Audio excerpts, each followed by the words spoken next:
So, Krisztina Stump, head of the Media Convergence and Social Media Unit of the European Commission, thank you for joining us on the N1 DISinfo show. Thank you for being our guest. Thank you very much for having me.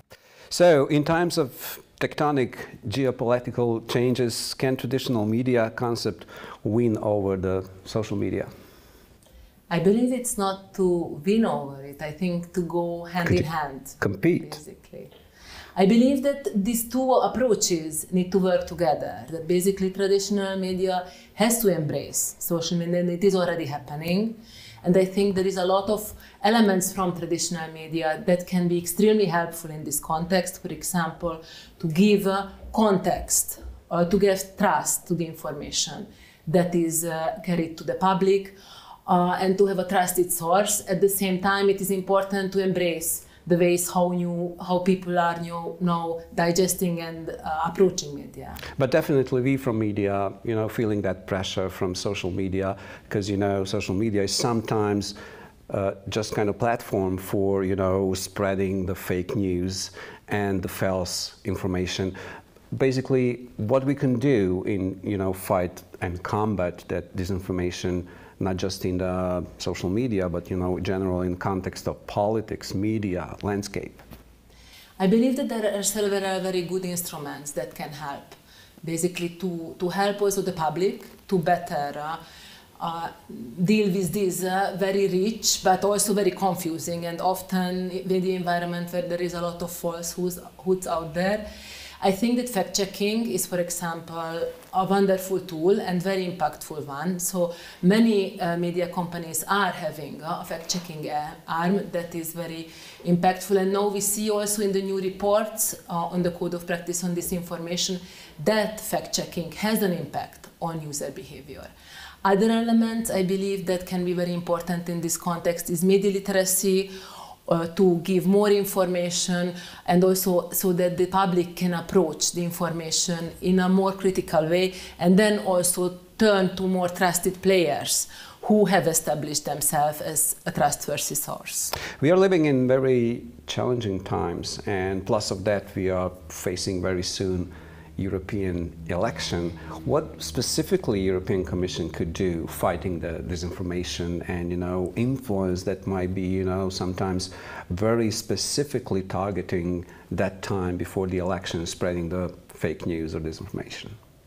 Indeed, this will be a crucial time for our democracies, so it is very important that the public can make its decision without undue influence, without manipulation, from which period this is coming from. So indeed, I fully agree with that. The Commission is working on that on several angles. One are the elements of our anti-disinformation policy. There we have the Code of Practice on Disinformation with a strong signatory community behind. Big online platforms, but also civil society fact-checkers are part of it.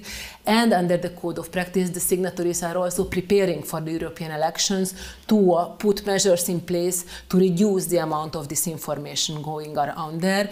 Then another very important element here is the European Digital Media Observatorij, with fact-checkers, media literacy practitioners, researchers, and they are also putting together a task force ahead of the elections so that they can also contribute to create a safer environment.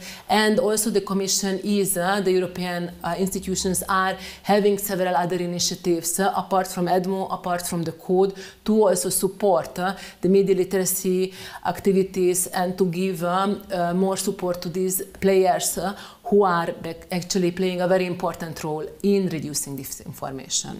One of the big role is a big tech company, and there is a lot of discussion, should we regulate the big tech, the way we should regulate the big tech. And the fact is that people are, getting a lot of information from the big tech companies, should we regulate it, and what we could do to, actually trying to have, the social networks free, and on the other hand, having escape, the possibility that, that big tech companies and social networks should be used as platforms for, influencing people on the way that they try to, offering the false information or disinformation. That is very important that you mentioned this. Regulation needs to be there, and actually the good news that it is already there. The Digital Services Act has been passed and it's now also in force. So we have in Europe a pioneering worldwide new framework to deal with the big tech.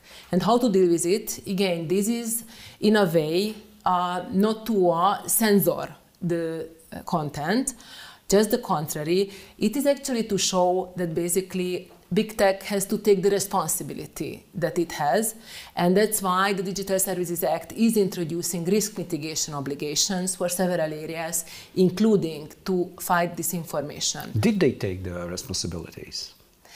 Well, that is to be seen in the upcoming period when the enforcement will be happening once the Digital Services Act is enforced, and they will have no choice. We have a regulatory framework, and if they want to be present and operate in Europe, they will have to comply. They don't have a choice. You are here in Dubrovnik. What do you find so far, the conference, the meeting, the people from, different countries? We are all facing the same problem, but, do you feel that there is some kind of different approach, and how much important is to meet and talk about the difference of, societies, different of cultures, different of politics, in the same time fighting the disinformation and, trying to living is, some kind of democratic society? This conference is wonderful, and it's wonderful to be here in Dubrovnik. It's an excellent and beautiful location to have these important discussions.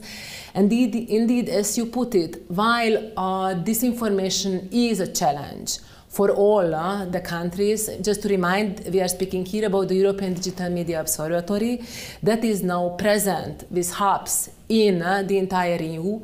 So it has an approach where it is an EU-wide program. At the same time, it can cater for regional, national specificities to make sure to fight also the particular challenges that are present in the different member states. For example, disinformation around Ukraine is posing more challenges in some countries in Central Eastern Europe than in other parts. So this has to be taken into account, and the exchange between these wonderful and very committed professionals can bring real results to enrich each other's experiences and to learn from each other's best practices and to make their work even more impactful. Thank you very much. Thanks a lot for having me.